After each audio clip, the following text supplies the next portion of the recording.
குப்பை அள்ளுகிறவர்களின் பிள்ளைகளே குப்பையை அள்ள முடியுமா? அள்ள வேண்டுமா? தலித்துகளின் பிள்ளைகள் தான் குப்பைகளை அள்ள வேண்டுமா? அரசு ஊழியர் ஆக்கினால் அந்த வேலை மறுபடியும் யார் வருவார்கள்? அந்த அரசு பணிக்கு யார் வருவார்கள்? எத்தனை பேர் குப்பை அள்ள தயாராக இருக்கிறார்கள்? 70 வயதிலும் அந்த பணியை செய்யக்கூடியவன் ஒருவன் இருக்கிறான் என்றால் அவன் யார் என்று நீங்கள் பார்க்க வேண்டும்.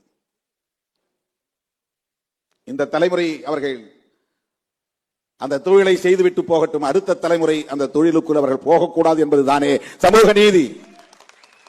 அதிலிருந்து அவர்களை மீட்பதுதானே சமூக நீதி.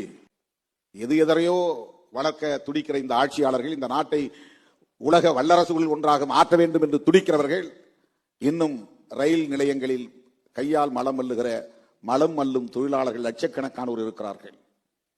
மலம் அள்ளும் தொழிலாளர்கள் யார்? அவங்க எல்லாம் கஷ்டப்படுறாங்க, அதனால அவங்க எல்லாம் அரசு ஊழியராக்குங்க, அவங்களுக்கு சம்பளத்தை கூட்டுங்க, பென்ஷன் கொடுங்க என்று நாம் சொல்ல முடியுமா?